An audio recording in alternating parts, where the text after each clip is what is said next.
Welcome to Pasadena Monthly. I'm your host, Justin Chapman. Happy Women's History Month.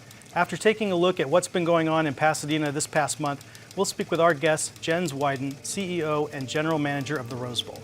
But before we get started, let's check out these Pasadena media news briefs. Sycamores and the Los Angeles County Department of Mental Health have partnered with the 988 Suicide and Crisis Lifeline to provide in-person emergency mental health services for individuals who are experiencing a mental health crisis. 988 Suicide and Crisis Lifeline is an alternative number to call that's designed specifically for crises related to mental health.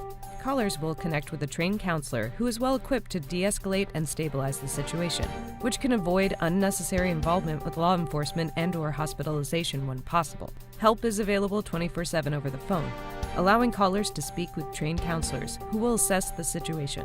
If needed, mobile crisis outreach teams will come directly to the caller, whether they're at home, school, or elsewhere. If you or someone you know is experiencing a mental health emergency, call 988.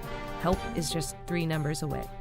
Members of the public may participate in Pasadena's Charter Study Task Force meetings either in person or by connecting remotely via Zoom. The following in-person meetings will be held at 6 p.m. at Pasadena City Hall Council Chamber unless otherwise noted. For assistance with any issues or questions related to public participation, please call the City Clerk's office at 626-744-4124. For more information on how to attend remotely and for the most recent updates, please visit cityofpasadena.net/cityclerk/charterstudy. City Manager Miguel Marquez has announced the appointment of Joaquin Sequez as Director of the city's Department of Transportation. Mr. Sequez began his career with the City of Pasadena Department of Transportation almost 20 years ago. He played a critical role in implementing dozens of projects and programs, including securing the Caltrans relinquishment of the 710 freeway stub, implementing on-street dining and slow streets programs during the COVID-19 pandemic, and securing millions in grant funding for transportation projects. Joaquin combines an engineering background with a passion for safety and a commitment to provide open channels of communication to continue to improve the transportation network for all transit users in Pasadena, State City Manager Marquez. The city has a great team in place, and the staff in the Department of Transportation work tirelessly to achieve the city's vision, providing mobility solutions for residents and businesses. I am honored to have been selected for this position, and I am grateful for the support of my city colleagues and my family. Ad Sequez. Let's turn next to our lightning round of news updates. 1. The election is over and the results are all but finalized. Mayor Victor Gordo has won re-election to a second term. Council members Tyrone Hampton, Gene Masuda, and Vice Mayor Steve Madison won re-election. Councilmember Justin Jones was elected for the first time, having been appointed twice before. And former Mayor and Councilmember Rick Cole won back his District 2 seat from incumbent Felicia Williams. The 3 city charter amendment measures, R, S, and T, all passed. In the 3 PCC trustees races, James Aragon, Tammy Silver, and Ryan Liu won. Incumbent LA County Supervisor Catherine Barger won re-election to her 3rd and final term. And incumbent Congress member Judy Chu also won re-election. There will be a number of runoffs in November. Incumbent George Gascon and Nathan Hochman in the LA County DA race, Michelle Del Rosario Martinez and John Harabedian in the Assembly race, Elizabeth Wong Allers and Sasha Renee Perez in the State Senate race, Laura Friedman and Alex Bolekian in one of the 2 Pasadena congressional seats, and Adam Schiff and Steve Garvey in the Senate race. Countywide so far, voter turnout was a pretty abysmal 29%. Hopefully we can see that increase in November. 2, the PUSD Board of Education reversed course and voted to temporarily relocate Longfellow Elementary students displaced during campus renovations to Allendale Elementary instead of Jefferson Elementary, which has been leased to the City of Pasadena through 2027. The new vote was required because the first vote was taken in violation of the Brown Act, since the item had not been agendized and the public had not been notified. The city uses Jefferson for library, fire, police, and parks department services and programs. The school board also voted to eliminate 196 positions. The plan is part of an effort to save $9 million in the 2024 to 2025 budget. Interim Superintendent Dr. Elizabeth Blanco said PUSD faces a potential budget deficit of up to $20 million. The school board also approved 2 ballot measures for the November election: a $900 million bond to upgrade campuses and a $90 annual parcel tax to retain staff and expand student services. 3, the Pasadena City Council approved a $512 million 20-year contract that enables the Water and Power Department to purchase solar photovoltaic energy and battery storage from Bonanza Solar, LLC of Clark County, Nevada.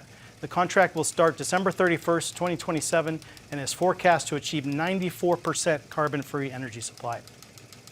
4, at a special City Council meeting about Gaza held at the Pasadena Convention Center this week that drew a passionate crowd of hundreds of people, the Council voted unanimously to approve a declaration stating, in part, quote, "The City of Pasadena calls on leaders at the federal level to continue to work cooperatively with the global community to release all hostages, seek bilateral de-escalation and ceasefire, ensure timely delivery of aid to Gaza, and pursue peace in the Middle East to guard and protect the lives, health, and security of all innocent civilians," end quote.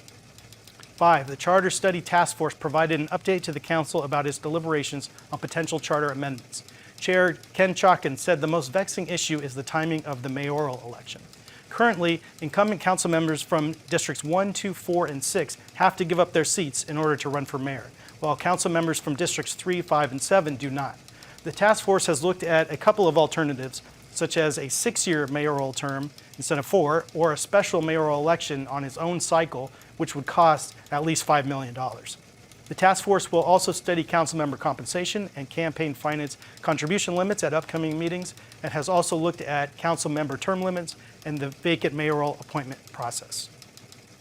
6, the Rental Housing Board established procedures for hearings and appeals related to addressing rent adjustments, and adopted a resolution confirming the executive director's authority over personnel, budget, and delegation of authority in the city's new rent stabilization department. That department also launched a new website, which includes information for tenants and landlords, frequently asked questions, forms, and more at cityofpasadena.net/rent-stabilization. 7, the city's Community Police Oversight Commission hosted 2 community forums this month that focused on pretextual stops, or minor traffic violation stops in which law enforcement officers actually intend to search for evidence of a different crime. The forums gave the public an opportunity to share their experiences and ideas on the topic, which Pasadena Police Chief Eugene Harris said before the forums he was anxious to hear about. The community discussion on the pros and cons of the Pasadena Police Department use of pretext stops will continue. 8, the LA County Board of Supervisors directed the County Department of Public Works and Flood Control District to revive and finish the Arroyo Seco Ecosystem Restoration Feasibility Study, started by Flood Control and the Army Corps of Engineers in 2005 and ended in 2017. The study will identify essential improvements to the Arroyo Seco channel, maximize ecosystem restoration, and ensure flood protection for surrounding communities. 9, doubling down on the on-street dining expansions that restaurants undertook during the COVID pandemic, the City Council appropriated $1.5 million in congressional earmarked initiative funding for the Dine Out Pasadena program, approved a $1.3 million agreement with the Pasadena Community Foundation to co-administer the program, and approved a $150,000 agreement with the Playhouse Village Association for the removal and reinstallation of dining pavilions required for the annual Rose Parade. And 10, the Altadena Hillside gravesite of Owen Brown, one of 20 sons of renowned abolitionist John Brown, has been nominated by the LA County Board of Supervisors for historical landmark status. Owen was born in 1824 in Ohio and later joined his father's historic but doomed raid on Harper's Ferry in 1859 in protest of slavery and in an attempt to launch a slave revolt, for which his father was later hanged. Owen fled Virginia and eventually settled in Pasadena, where he died in 1889 at age 64, the very last survivor of the Harper's Ferry raiders. Altadena's historic preservationists have been trying for decades to get historical landmark status for the gravesite. Our guest, Jens Weiden, CEO and General Manager of the Rose Bowl. Thank you so much for coming on the show. Thanks for having me. I'm excited. Jens took over from longtime General Manager Daryl Dunn in July 2022. He previously served as the Rose Bowl Operating Company's Chief Revenue Officer starting in 2013. Prior to joining the RBOC staff, Jens worked for the San Francisco Giants and was responsible for all non-baseball events at Oracle Park. He has also held positions at 24 Hour Fitness Corps, where he led marketing efforts, and at the American Golf Corporation, where he was general manager. Let's start with just telling us, what are the events coming up this year at the Rose Bowl and the surrounding area? Yeah, so our event season is really going to start this year for us in May. We're really in planning period right now. We have a lot of budgeting and capital that we're planning out with the city and with our internal groups. But our event season usually starts around May, and this year we have two great festivals, Cruel World on May 11th and Just Like Heaven on May 18th, which are our music festivals that we do on the golf course with AG Golden Voice. So our season really starts there. We have a really exciting soccer match on July 4th. We're going to welcome LAFC and the Galaxy back on July 4th with fireworks to follow. I always say that because sometimes word gets out there's no fireworks. We will always do fireworks on the 4th of July. And then, we really get into what we're excited about is the UCLA season. This will be our first season with UCLA in the Big Ten. We have great matchups. It's hard to say it, but USC and Oregon are now Big Ten matchups for UCLA. And then working on rounding out the year with some additional soccer and other programming. But yeah, no, we're excited to get going in May. Tell us about the history of that combination, soccer and fireworks, which for a long time it was just a fireworks show, or America Fest. Yeah, so America Fest has a long tradition. We're really proud of that. But when the LA Galaxy actually played here in the late 90s, early 2000s, we would always do a soccer game with fireworks afterwards. So when the LA Galaxy came back, the Galaxy are owned by AEG, which is one of our key partners on programming. And they came back and said, hey, what if we brought the biggest soccer match of the year in MLS to the Rose Bowl, and we played LAFC. Last year we were ecstatic about it because what it really does is it allows more people to engage and be part of that great event. And then when they came back to us this year and said, hey, let's do it again, we were ecstatic. So it's great in that we've always had the content has always changed during the 4th of July. So in America Fest we've tried bands and we had motorcycle jumps and a multitude of different things, but for us, playing a soccer match has seemed to be the thing that brings the most people out, and we always love to have as many people as possible be able to enjoy this wonderful asset in the Central Arroyo on the 4th of July. What can residents do if issues arrive on event days, and will there be any changes to traffic operations or other operations from any lessons learned from last year? For the past 2.5, 3 years, we've actually averaged 22 to 25 events a year, large-scale events. We call them displacement events. We do a multitude of other events, runs and walks and corporate events at the stadium. But from those large-scale events, we've done a larger number. I think one of the things that needs to be noted is that of those events, the majority of those are festivals, and our festivals are a little different. Our festivals have lower attendance by most accounts. Usually a festival will have 20 to 30,000 people per day. And the other really neat thing about the festivals is they show up throughout the day. So you may want to get to the festival at noon to be able to watch one of the opening bands. I might not get there till 6 because I just want to see the headliner, get some food, and hang out. So what we find is that the traffic impacts, which are really the thing that impacts the most amount of people, are really lessened, if not eliminated, for our festivals. So that's really been the change for us. If you look at our ability to do 10 festivals with AG Golden Voice in any given year, if you exclude those, our number really has stayed pretty consistent over time. We'll usually get, I'd say, 2 to 4 concerts inside the stadium every year, and maybe the same 2 to 3 soccer matches every year. So that number stayed the same. What's really changed is those festivals. But along those lines, we know that we need to really work with our stakeholders. We can't eliminate the impacts of our events, but we need to do the best to try and mitigate those. And also listen. You mentioned earlier I took over for Daryl Dunn. Daryl was great about talking about not surprising people. Number one, you need to make sure people know things are going to happen so they can plan around them. But then 2, listening and making sure that you try and get better every time. With our team, we talk a lot about it. It's almost like a test. On event day, our team has a test that probably has tens of thousands of questions on it. There's tens of thousands of interactions with fans and neighbors and cars. And for the most part, we do really well. We look at all those interactions, and when people leave, for the most part, people have a good time. And for the most part, the people in the neighborhoods see that we're doing our best to try and mitigate that. But we always hear after the fact some areas where we had challenges. And we like a test when you're in school, you always remember the questions you get wrong. Right. You don't remember all the ones you got right. But if you take a test and it has 10,000 questions and you get 12 wrong, overall you didn't fail. You're actually in a really good space. But as a leader, you need to really focus on how do we try and get those 12 right, because we know at the next event there'll be 12 to 15 new ones that we didn't anticipate that we're going to have to learn from. So I think that's really the biggest thing for us, is not to act like we're perfect, to listen, and after the fact not say, hey, no big deal, it's a small number, it's not a problem.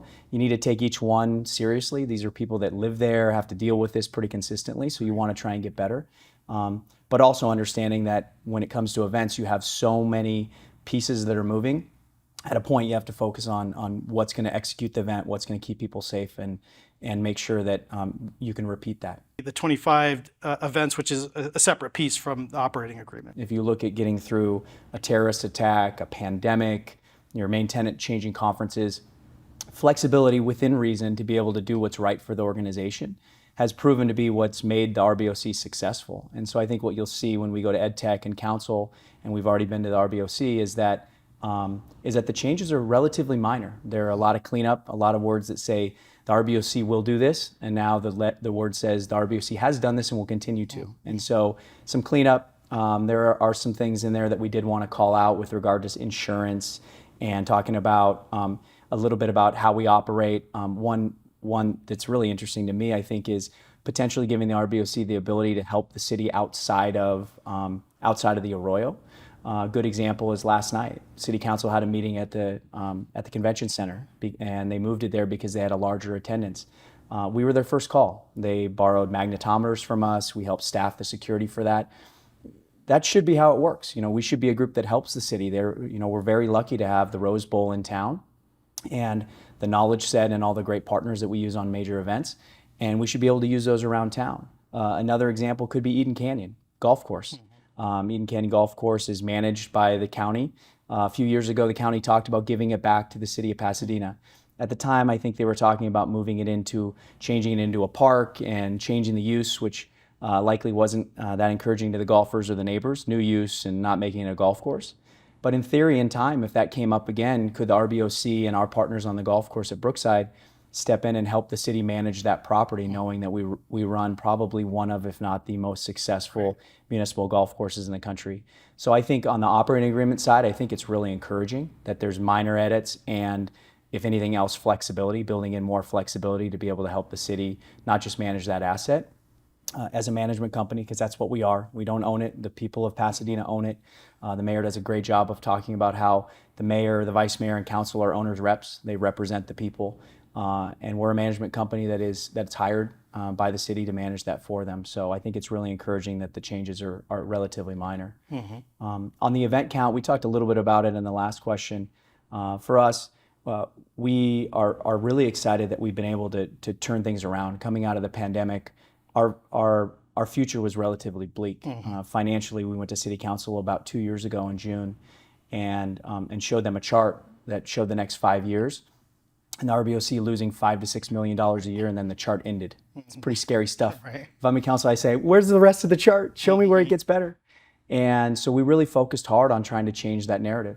And it's not just through events. We have great partners. We worked with the PCOC on a T-bid measure that means about $3 million a year for us for our budget to go out and attract events. We ran Senate Bill 96 with Senator Portantino up in Sacramento. That now is a credit of our sales tax back for capital projects. We reworked agreements with our flea market, with ticketing providers, and we worked with our music festival partner to do more programming.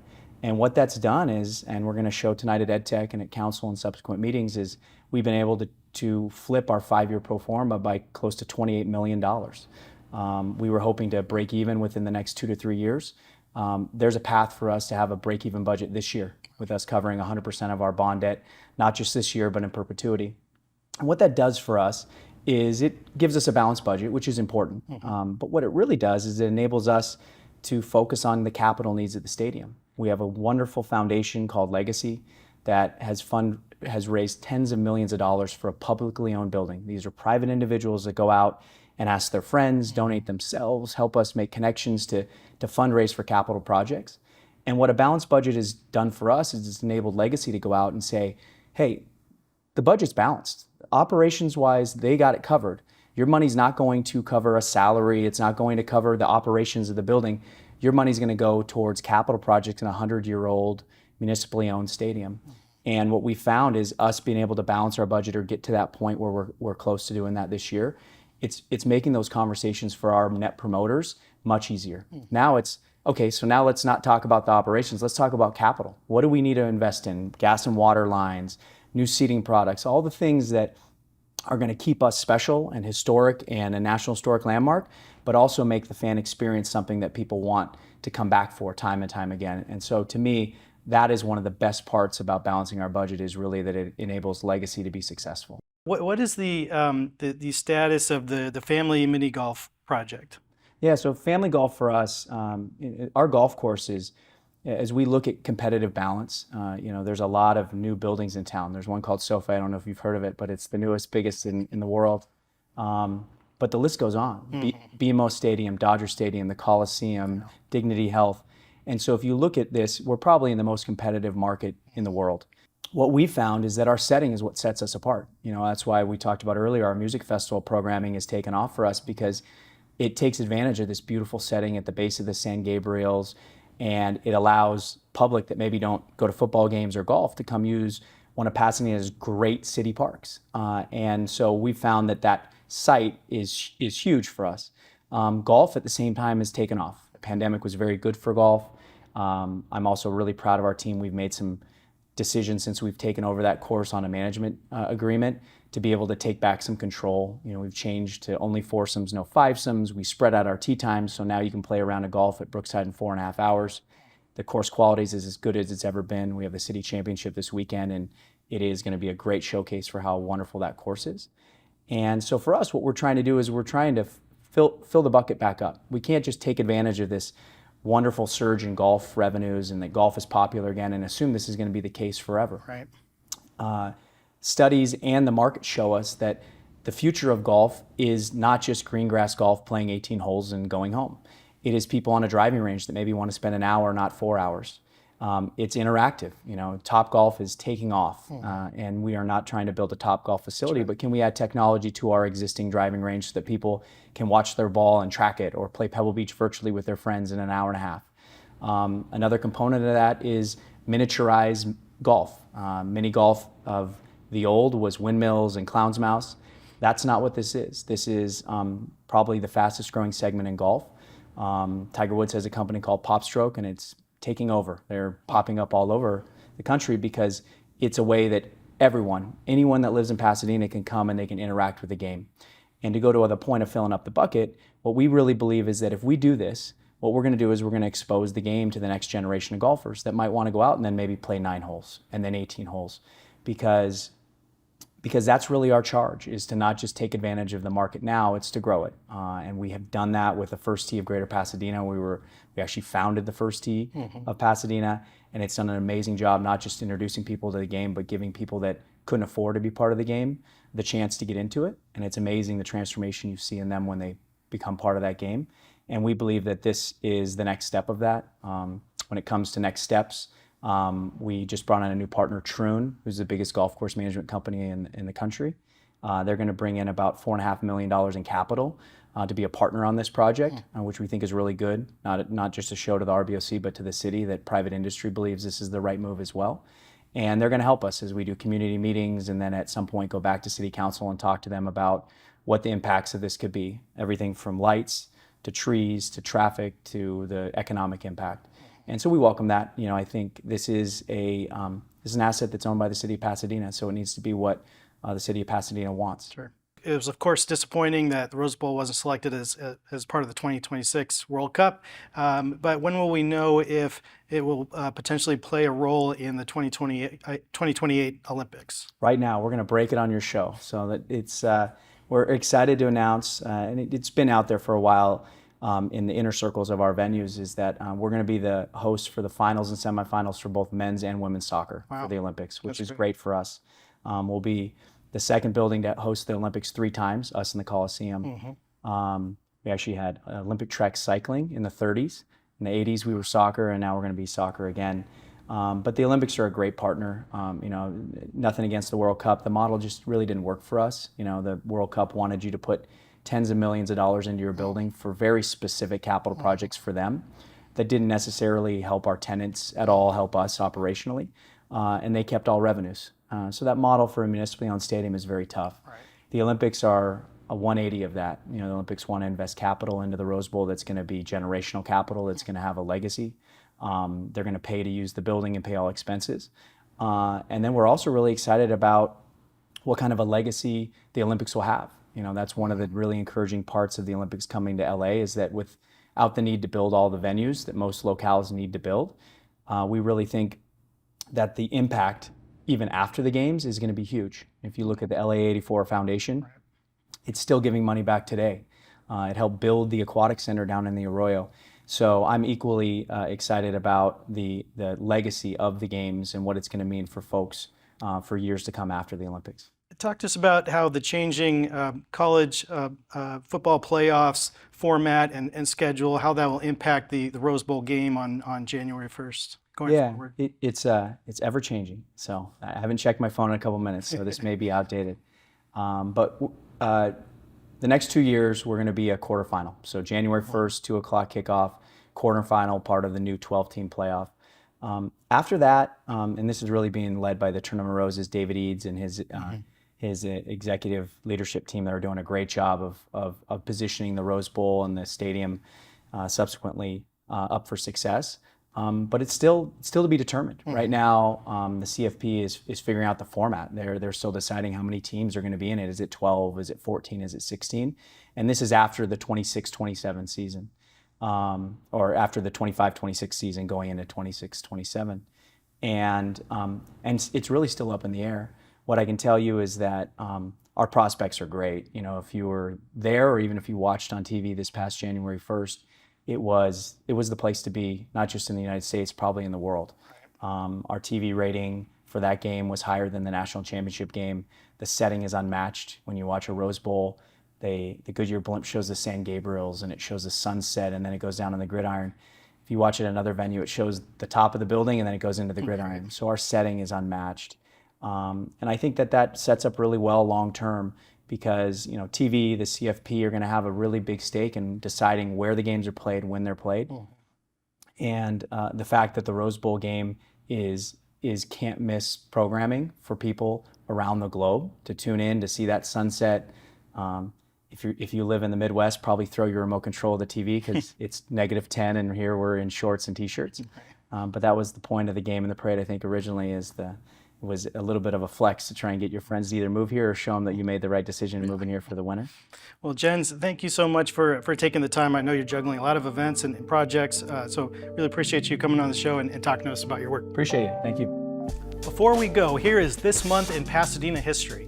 It was this month in 1971 when author Hunter S. Thompson checked into the Ramada Inn just outside Pasadena city limits at Colorado Boulevard and Huntington Drive in Arcadia, just across the street from Santa Anita Racetrack.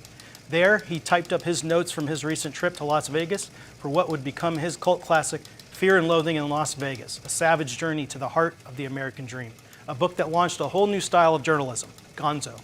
Thompson said gonzo journalism is a style of reporting based on William Faulkner's idea that the best fiction is far truer than any kind of journalism, in which the reporter records events on their notebook as they happen, then send in the notebook for publication without editing, essentially stream of consciousness reporting. And the writer must also be a participant in the scene while he's writing. He added that Fear and Loathing was a failed experiment in gonzo journalism, though many may disagree with him on that point.